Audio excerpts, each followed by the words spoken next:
Good morning बच्चों, कैसे हो सब। मैं विनाश, आपका केमिस्ट्री टीचर। तो बच्चों आज स्टार्ट कर रहे हैं जो हमारा 12th क्लास का चैप्टर रनिंग में है, सॉल्यूशन। अब तक हमने कंसंट्रेशन टर्म पूरा कर लिया। कंसंट्रेशन टर्म के जितने भी पार्ट्स थे, मोलरिटी, नॉर्मलिटी, मोल फ्रैक्शन, ये सारा कुछ कर लिया और उसके न्यूमेरिकल्स भी कर लिए हमने। लास्ट वीडियो में हमने न्यूमेरिकल्स किए थे सारे। तो अब बच्चों एक नया टर्म स्टार्ट करते हैं जिसका नाम है सॉल्युबिलिटी।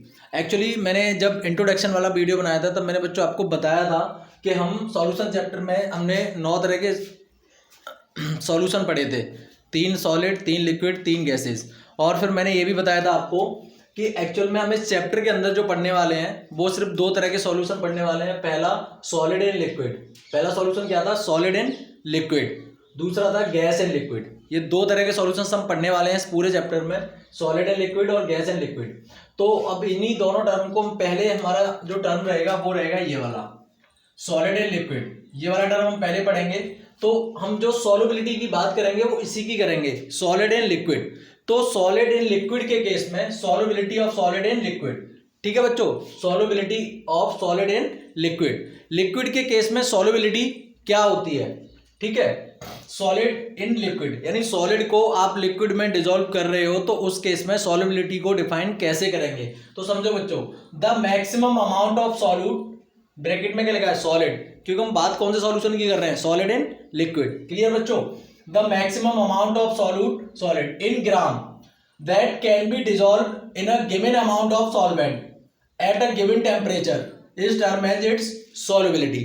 सॉल्युबिलिटी का ओवरऑल मतलब क्या होता है बच्चों?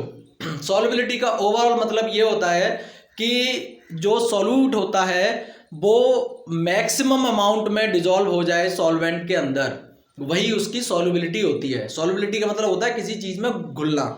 तो सॉल्यूट का मैक्सिमम टू मैक्सिमम अमाउंट, यानी ज्यादा से ज्यादा अमाउंट डिसॉल्व हो जाए सॉल्वेंट के अंदर, वही उसकी क्या होगी बच्चों? वही उसकी सॉल्युबिलिटी होगी। क्लियर बच्चों?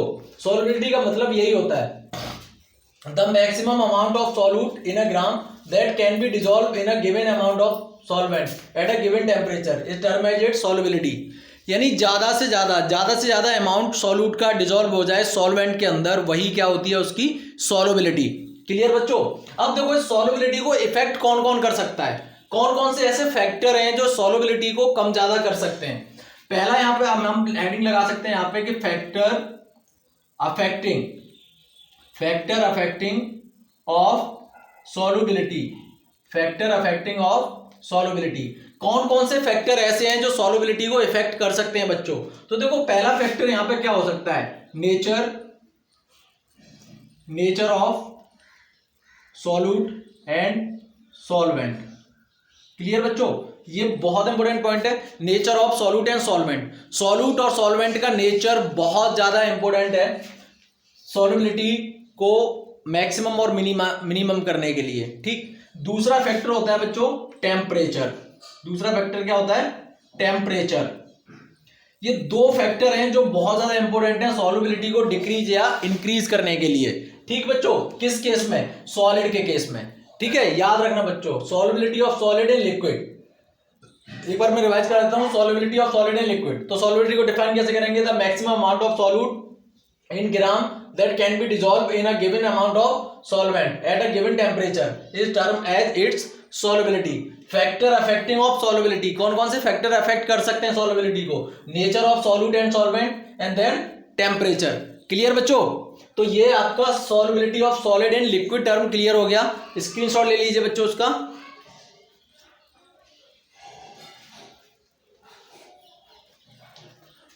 ओके बच्चों, अब हम नेक्स्ट चलते हैं गैस एंड लिक्विड। और ये टर्म हमारे लिए बहुत ज्यादा इंपॉर्टेंट है बच्चों, सबसे ज्यादा इंपॉर्टेंट तो यही टर्म है।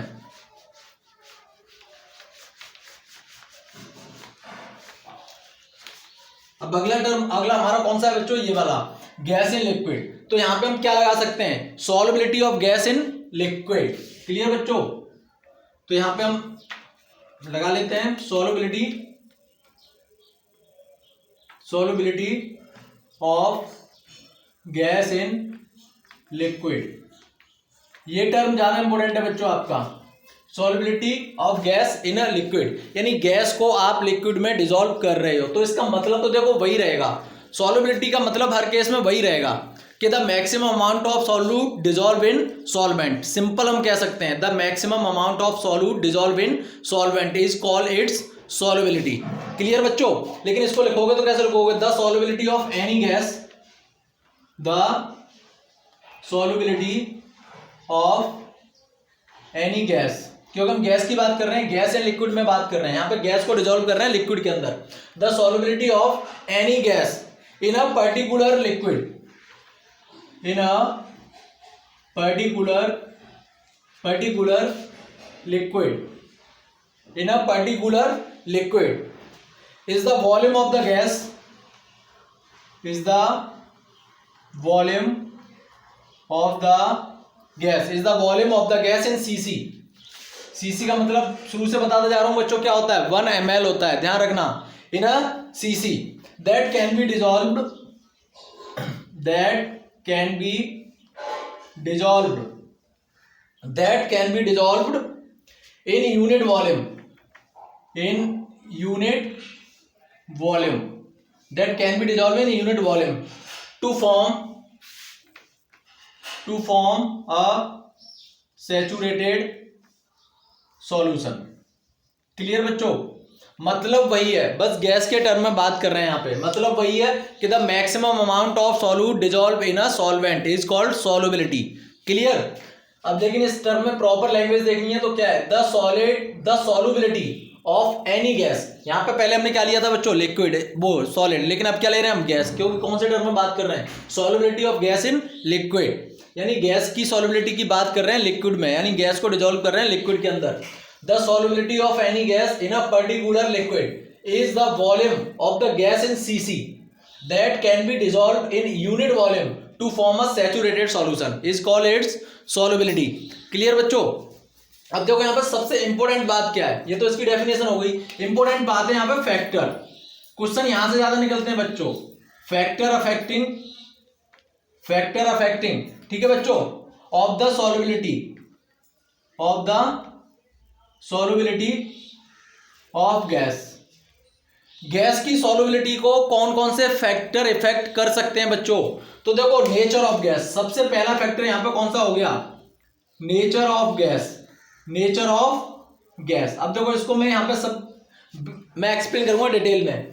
Factor affecting of the solubility of gas, यानी गैस की सॉल्युबिलिटी को कौन कौन से फैक्टर इफेक्ट कर सकते हैं। तो पहला फैक्टर होता है nature of gas. Nature of gas का मतलब क्या है कि अगर गैस पोलर है बच्चों, पोलर गैस है, तो ध्यान रखना ये पोलर सॉल्वेंट में ही डिसॉल्व होगी। पोलर सॉल्वेंट, अगर गैस कैसी है, गैस का नेचर कैसा है, पोलर, तो ये पोलर सॉल्वेंट में ही डिसॉल्व होगी, अदरवाइज नहीं होगी। अब पोलर गैस का मतलब, जैसे गैस लिया आपने HCl और सॉल्वेंट यहां पे क्या लिया, वाटर। अब देखो वाटर कैसा है, पोलर सॉल्वेंट है, और HCl कैसी गैस है, पोलर गैस। तो ये डिसॉल्व कैसे हो जाएगी समझो। ये डिसॉल्व होने का मतलब है, जैसे ये है H पॉजिटिव और Cl नेगेटिव, और यहां पे अगर देखोगे तो क्या बनेगा बच्चों, ये H और यहाँ पे क्या आ जाएगा, ये H आ जाएगा। यही तो होगा बच्चों, समझो यहाँ पे। तो देखो यहाँ नेगेटिव, यहाँ पॉजिटिव, यहाँ पॉजिटिव, तो देखो इन दोनों के बीच में यहाँ पे बॉन्डिंग हो जाएगी, ये नेगेटिव और पॉजिटिव। तो इस वजह से अगर पोलर गैस होगी तो पोलर सॉल्वेंट में ही क्या होगी, डिसॉल्व। तो देखो नेचर ऑफ गैस बहुत ज्यादा मैटर करता है यहाँ पे सॉल्युबिलिटी के लिए। अगर पोलर गैस है और पोलर सॉल्वेंट है तो इसका जो सॉल्युबिलिटी होगी वो क्या होगी, बहुत ज्यादा होगी, यानी आराम से गैस डिसॉल्व हो जाएगी सॉल्वेंट के अंदर। अगर सॉल्वेंट आपने कैसा रखा है, पोलर, और गैस भी कैसी रखी है, पोलर। अगर नॉन पोलर गैस रख दी तो डिसॉल्व नहीं होगी। नॉन पोलर कौन सी होती हैं, अब जैसे नॉन पोलर की हम बात करें तो नॉन पोलर गैस कौन कौन सी होती है, जैसे O2 हो गया, N2 हो गया, Cl2 हो गया। अब ये गैस, इनमें कोई कहीं बॉन्डिंग नहीं हो सकती, तो ये गैस डिसॉल्व नहीं होंगी बच्चों, इनमें कहीं बॉन्डिंग नहीं हो सकती। देखो O2, अब O2 में क्या करोगे, ये खुद ही कंप्लीट है, अब ये क्या किसी के साथ बॉन्ड करेगा, नहीं करेगा। इसी तरह N2 Cl2, तो ये होती है नॉन पोलर गैस, ये डिसॉल्व नहीं होती।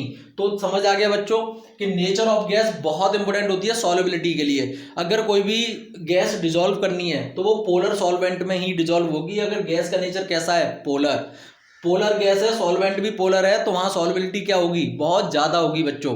क्लियर? अब देखो दूसरी बात, इसका स्क्रीनशॉट ले लो बच्चों एक बार। Very good. अब देखो हम स्टार्ट करते हैं दूसरा। मैं दूसरा आपको बताता हूं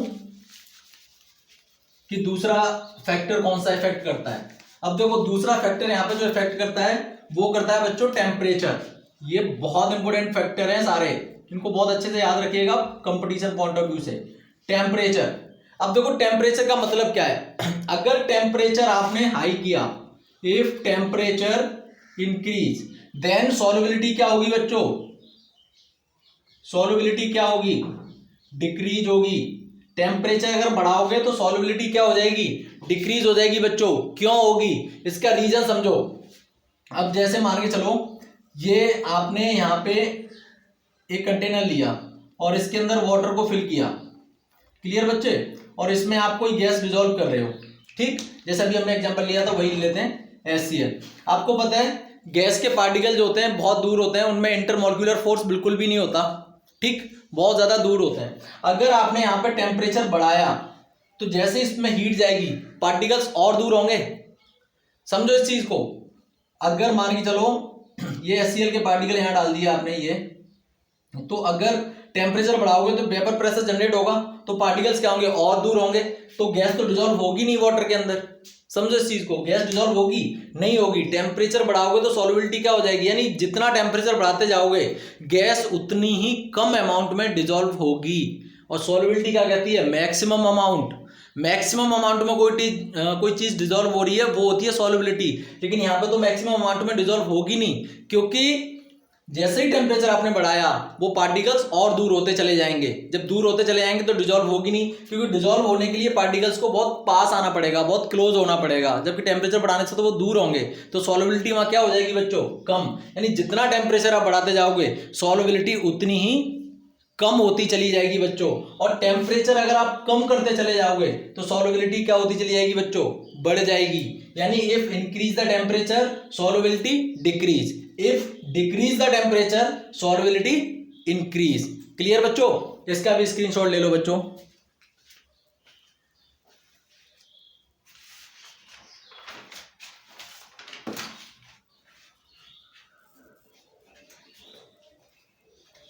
वेरी गुड। अब देखो तीसरा टर्म है यहाँ पे प्रेशर। ओके बच्चों, ये भी बहुत इंपॉर्टेंट है, प्रेशर। अब देखो प्रेशर का मतलब क्या होता है, तीसरा टर्म क्या है बच्चों, प्रेशर। अब देखो प्रेशर का मतलब कि इफ प्रेशर इंक्रीज, अगर आपने प्रेशर बढ़ा दिया तो सॉल्युबिलिटी क्या होगी बच्चों, सॉल्युबिलिटी ऑल्सो इंक्रीज, सॉल्युबिलिटी भी बढ़ेगी। अगर प्रेशर आपने बढ़ा दिया तो सॉल्युबिलिटी भी क्या होगी, बढ़ेगी। समझो इस चीज को। जैसे ये अगेन ये कंटेनर है, इसके अंदर पानी लिया और इसमें कुछ गैस के पार्टिकल हैं, ये देखो ये गैस के पार्टिकल हैं इसमें। अगर आपने यहाँ पे एक पिस्टन लगा दी, ये ऊपर से एक पिस्टन लगा दी, तो देखो क्या होगा अगले कंटेनर में, समझो यहाँ पे होगा क्या कि ये सारे गैस पार्टिकल यहाँ पे आके इकट्ठे हो जाएंगे एक जगह। अभी जो फैल रहे हैं ना चारों तरफ, वो एक जगह इकट्ठे हो जाएंगे प्रेशर लगाने पे। प्रेशर लगाने पे क्या होगा, सॉल्युबिलिटी बढ़ जाएगी। जैसे ही आप प्रेशर लगाओगे तो पार्टिकल्स क्या होंगे, पास आना शुरू होंगे, और पास आना शुरू होंगे तो वो डिजोल्व होना शुरू हो जाएंगे सॉल्वेंट के अंदर। तो जितना ज्यादा प्रेशर लगाओगे उतने ही ज्यादा पास आएंगे वो, तो उतना ही ज्यादा क्या होंगे, डिजोल्व होंगे। तो सॉल्युबिलिटी भी क्या कहती है, ये तो कहती है कि maximum amount of solute dissolve in solvent. Clear बच्चों, तो if increase the pressure solubility also increase, if decrease the pressure solubility also decrease। Clear बच्चों, तो टेम्परेचर और सॉल्युबिलिटी में फर्क समझ आ गया। अब देखो ये प्रेशर को अच्छे से समझने के लिए एक साइंटिस्ट था हेनरी, जिसने एक लॉ दिया था जिसको बोलते हैं हेनरीज लॉ। तो अब यहीं से हम मूव करते हैं किस पे बच्चों, हेनरी लॉ पे। क्लियर बच्चों, तो एक बार इसका स्क्रीनशॉट ले लो, उसके बाद स्टार्ट करते हैं हेनरीज लॉ।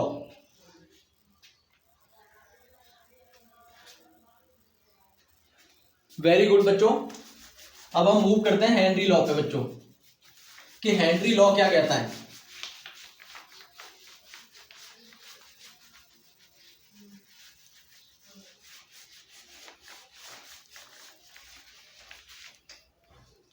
अब यहां पे हेडिंग लगाओ हेनरी लॉ, हेनरीज लॉ। ये हेनरीज लॉ कहता क्या है, हेनरी लॉज का मतलब क्या है, हेनरी लॉ का मतलब है the mass of gas dissolved, the mass of gas dissolved in a given volume of the liquid, in a given volume of the liquid, in a given volume of the liquid at constant temperature, at constant temperature, at constant temperature is directly proportional, is directly proportional, is directly proportional of the gas present in, of the gas present in, of the gas present in equilibrium with the liquid, equilibrium with the liquid। ये देखो इसका मतलब क्या हुआ समझो। Henry law ने क्या बात बताई थी, जो हमने अभी प्रेशर का टर्म पढ़ा है ना बच्चों, यानी increase the pressure solubility also increase, तो यही बात उसने अपने लॉ के थ्रू प्रूव करी थी हेनरी ने। और क्या कहा था कि the mass of gas dissolve, यानी जो मास, जो अमाउंट है गैस का जो डिजॉल्व है सॉल्वेंट के अंदर in a given volume of the liquid at constant temperature, यानी the mass of gas dissolve in a liquid is directly proportional to the gas present, equally proportional of, is directly proportional of the gas present in equilibrium with the liquid, यानी इसका जो मास होगा gas का वो directly proportional होगा किसके, जो gas present है लिक्विड के अंदर उसके। अब देखो इसको मैथमेटिकली अगर देखा जाए तो मास डायरेक्टली प्रोपोर्शनल किसके होगा, प्रेशर के। सिंपल सी बात है, यानी अब इसको वन अगर बहुत स्मॉल मतलब बहुत कम शब्दों में इसको अगर डिफाइन करना है हेनरी लॉ को, तो आप सिंपल कह सकते हो कि the mass of gas dissolve in a liquid is directly proportional to the pressure. बस सिंपल सी बात है, the mass of gas dissolve in a solvent is directly proportional to its pressure, यानी जितना ज्यादा प्रेशर होगा गैस उतनी ज्यादा डिजॉल्व होगी, जितना कम प्रेशर होगा गैस उतनी कम डिजॉल्व होगी। सिंपल सी बात है। तो हेनरी लॉ का ओवरऑल मतलब सिर्फ इतना है कि गैस का जो मास है वो डायरेक्टली प्रोपोर्शनल होता है किसके, प्रेशर के, यानी सॉल्वेंट के अंदर जो गैस डिजॉल्व है वो डायरेक्टली प्रोपोर्शनल होगी किसके, उस प्रेशर के। क्लियर। तो m यानी mass of gas directly proportional to pressure. Clear बच्चों। और अगर यहां से देखो प्रोपोर्शनलिटी का साइन हटाओगे तो यहां पे क्या हो जाएगा, m इक्वल क्या हो जाएगा, kp, और k यहां पे क्या हो गया, हेनरी कांस्टेंट, ये कांस्टेंट हो गया, m इक्वल kp, यही तो हो गया डायरेक्टली प्रोपोर्शनल। अब देखो या फिर अब देखो यहां पे क्या होता है कि ये जो कांस्टेंट वाला टर्म है यहां पे एक स्टेटमेंट लिख दो आप कि प्रेशर यहां पे इज डायरेक्टली, अब देखो जो चीज मैं बोल रहा हूं वो यहां लिखा देता हूं, is pressure is directly proportional to the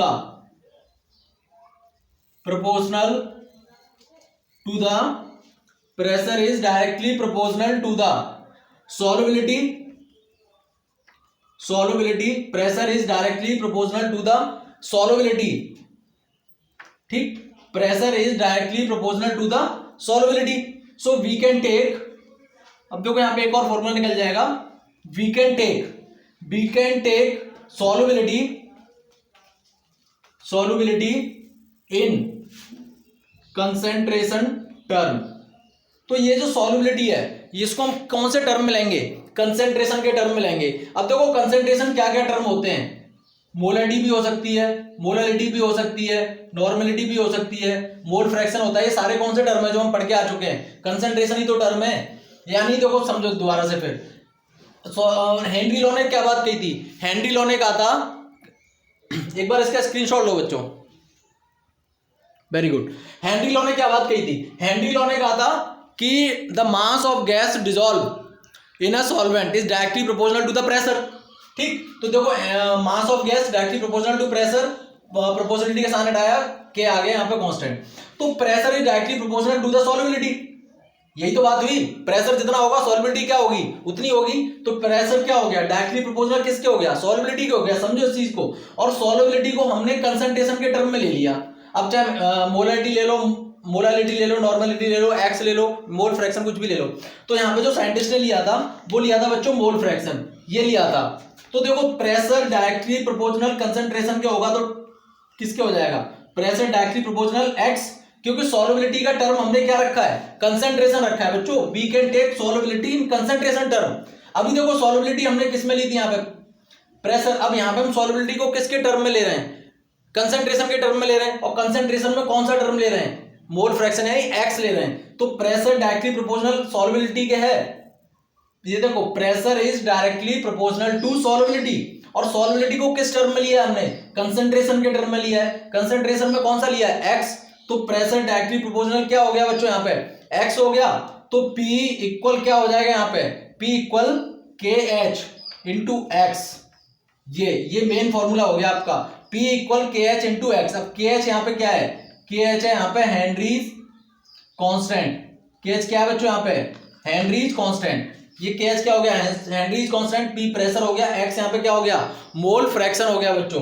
bus यही है आपका हेनरी लॉ। एक बार मैं इसको रीरिवाइज करा देता हूं। हेनरी लॉ का मतलब है कि the mass of gas dissolve in a solvent is directly proportional to the pressure.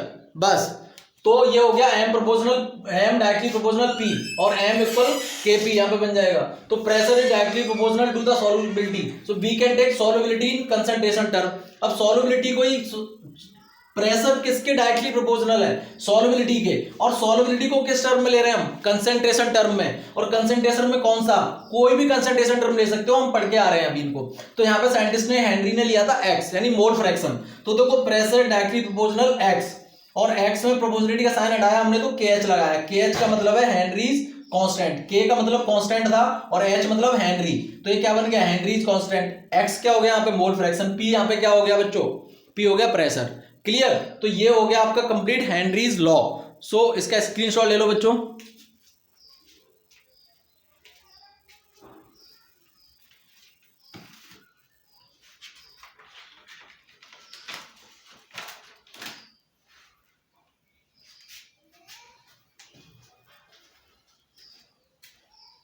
हो गया बच्चों, वेरी गुड। अब अगले टॉपिक की तरफ चलते हैं बच्चों। इसमें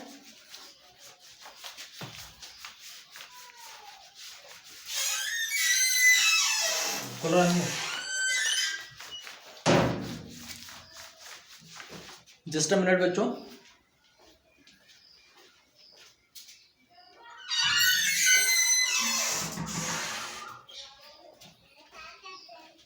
अब अगला टर्म स्टार्ट करते हैं बच्चों, वेपर प्रेशर।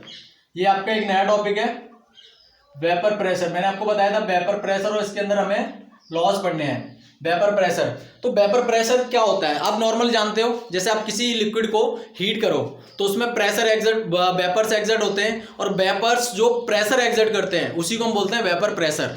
यानी आप कोई भी आप सॉल्यूशन लो, कोई भी लिक्विड सॉल्यूशन, उसको जब आप हीट करते हो तो वो वेपर्स एक्सर्ट करते हैं, और वो उन्हीं वेपर से क्या निकलता है, प्रेशर। उसी को क्या बोलते हैं, वेपर प्रेशर। सिंपल है बच्चों। तो देखो यहाँ पे क्या डेफिनेशन बन जाएगी, the partial pressure, the partial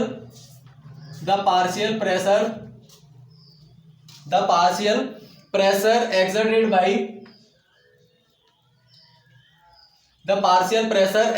by gas, या फिर आप वेपर्स भी बोल सकते हो इसको, doesn't matter. Vapours, the partial pressure exerted by gas vapours on the surface of any liquid,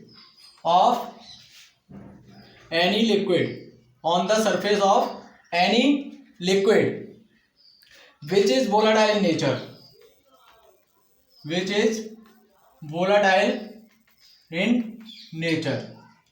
clear बच्चों, which is volatile in nature।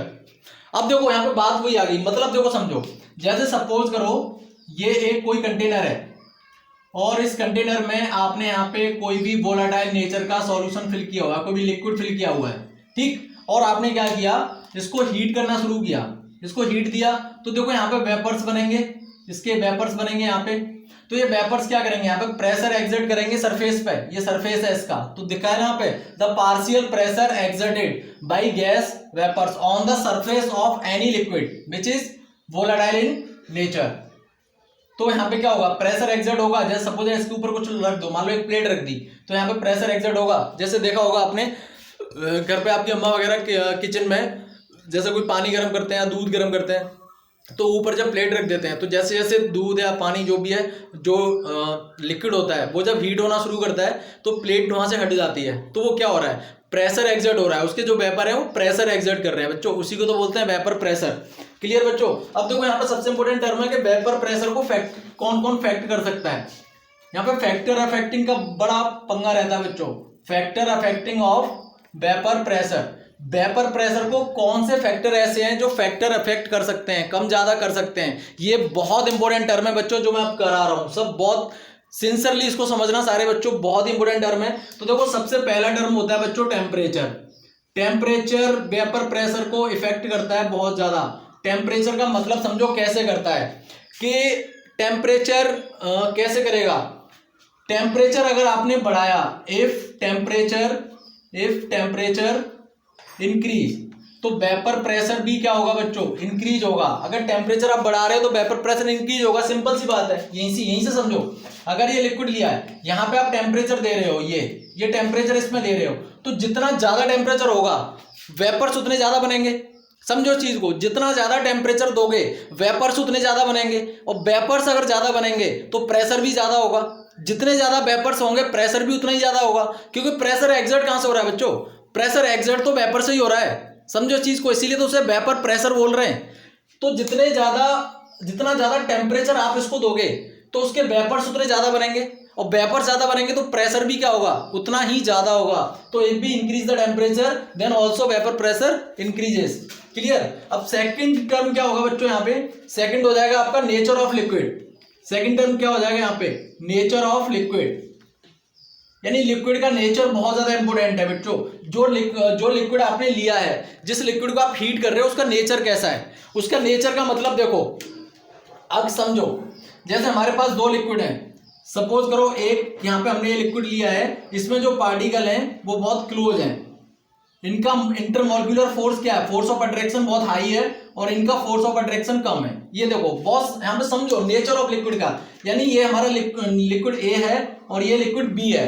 तो अगर यहाँ पे फोर्स ऑफ अट्रैक्शन बहुत ज्यादा है, देखो दोनों पार्टिकल कैसे हैं, एक दूसरे के साथ क्लोजली हैं, और यहाँ पे दोनों पार्टिकल कैसे हैं, अलग अलग, यानी इनका फोर्स ऑफ अट्रैक्शन कैसा है, कम है, इनका फोर्स ऑफ अट्रैक्शन बहुत ज्यादा है। तो देखो कोई भी चीज हीट कब होती है, जब हम किसी चीज को गर्म करते हैं, तो कोई चीज गर्म कब होती है, किस कंडीशन में होती है। अब देखो यहाँ भी हम सेम टेम्परेचर दे रहे हैं और यहाँ भी हम सेम टेम्परेचर दे रहे हैं, तो देखो यहाँ पे वेपर प्रेशर में फर्क आएगा बच्चों, क्योंकि पहले तो टेम्परेचर को क्या करना पड़ेगा, इन दोनों की जो बॉन्डिंग है वो तोड़नी पड़ेगी। उनके बीच में जो बॉन्डिंग होती है, कोई भी सॉल्यूशन जब आप हीट करते हो या लिक्विड को हीट करते हो, तो उसके बीच में जो बॉन्डिंग होती है वो ब्रेक होती है, उसके बाद वो हीट होना शुरू होता है। तो देखो यहाँ पे बॉन्डिंग कैसी है, बहुत स्ट्रॉन्ग बॉन्डिंग है, और यहाँ पे बॉन्डिंग कैसी है, लूज, क्योंकि फोर्स ऑफ अट्रैक्शन कैसा है इनके बीच में, कम है, और इनके बीच में फोर्स ऑफ अट्रैक्शन कैसा है बच्चों, बहुत ज्यादा। तो यहाँ पे बॉन्डिंग कैसी है, बहुत ज्यादा स्ट्रॉन्ग बॉन्डिंग है, यहाँ पे बॉन्डिंग कम है। तो यहाँ पे बॉन्डिंग तोड़ने के लिए ज्यादा टेम्परेचर देना पड़ेगा, यहाँ पे बॉन्डिंग तोड़ने के लिए कम टेम्परेचर में ही काम चल जाएगा।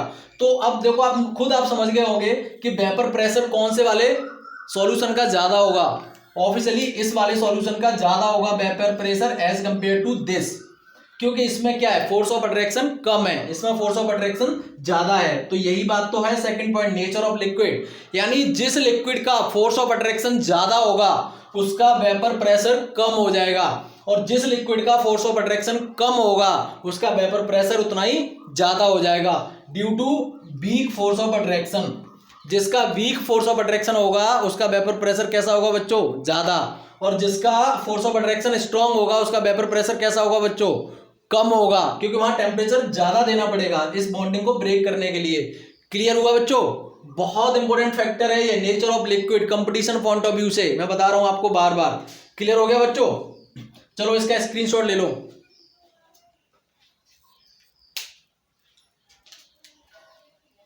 Very good. अब अगले पॉइंट की तरफ चलते हैं। 2 पॉइंट्स हो गए क्लियर, फैक्टर 2 फैक्टर हो गए। अब तीसरा फैक्टर देखो बच्चों, तीसरा फैक्टर है बॉइलिंग पॉइंट। ये बहुत इंपॉर्टेंट है तीसरा factor, boiling point. Boiling point, अब देखो इसको समझो। बॉइलिंग पॉइंट, बॉइलिंग पॉइंट का मतलब क्या है? बॉइलिंग पॉइंट का मतलब होता क्या है कि the liquid which have, the liquid which have, the liquid which have lower, the liquid which have lower boiling point then vapour pressure high. बात वही आगे निकल के, लोअर बॉइलिंग पॉइंट का मतलब क्या होता है कि जो चीज कम टेम्परेचर में ही बॉयल होना शुरू हो जाए। जब बॉयल होना शुरू हो जाएगी तो वेपर बनना शुरू हो जाएंगे, वेपर बनेंगे तो प्रेशर एक्सर्ट करेंगे। तो सिंपल सी बात है, the liquid which have lower boiling point then vapour pressure increase. अगर किसी का बॉइलिंग पॉइंट कम है तो वेपर प्रेशर उसका क्या होगा? ज्यादा, क्योंकि बॉइलिंग पॉइंट कम होने का मतलब क्या है बच्चों? वही due to weak force of attraction. कोई भी चीज कम टेम्परेचर पर बॉयल हो रही है, इसका मतलब क्या हुआ कि उसमें जो फोर्स ऑफ अट्रैक्शन है वो कैसा है? वीक है, इसलिए तो वो जल्दी बॉयल हो रही है। अगर फोर्स ऑफ अट्रैक्शन ज्यादा होगा तो उसको ज्यादा टेम्परेचर देना पड़ेगा, तो बॉइलिंग पॉइंट उसका कैसा हो जाएगा? हाई बॉइलिंग पॉइंट हो जाएगा बच्चों। तो the liquid which have lower boiling point then vapour pressure increase. अगर बॉइलिंग पॉइंट कम है तो वेपर प्रेशर कैसा होगा? ज्यादा। और बॉइलिंग पॉइंट ज्यादा है तो वेपर प्रेशर कैसा हो जाएगा बच्चों? कम हो जाएगा। समझ में आया? चलो इसका भी स्क्रीनशॉट ले लो। तो ये बच्चों आपका वेपर प्रेशर टर्म। अब देखो हेनरी लॉ, आपका सॉल्युबिलिटी क्लियर हो गया, हेनरीज लॉ क्लियर हो गया और आपका वेपर प्रेशर क्लियर हो गया बच्चों। ठीक, तो अब हम स्टार्ट करेंगे नेक्स्ट वीडियो में। इस वीडियो को मैं भी बाइंड अप करता हूं। अब स्टार्ट करेंगे हम रॉल्स लॉ। अगली वीडियो में मैं आपको रॉल्स लॉ बताऊंगा बच्चों, जो कि वेपर प्रेशर से ही रिलेटेड टर्म है आपका रॉल्स लॉ, जो कि बहुत बहुत इंपॉर्टेंट फैक्टर है कंपटीशन पॉइंट ऑफ व्यू से रॉल्स लॉ। तो इसको मैं वाइंड अप करता हूं और प्लीज़ इस वीडियो को लाइक करो, शेयर करो, चैनल को सब्सक्राइब करो और उन बच्चों तक जरूर फॉरवर्ड करो जो कोचिंग एफर्ट नहीं कर पाते हैं बच्चों। और be happy, stay tuned, bye bye.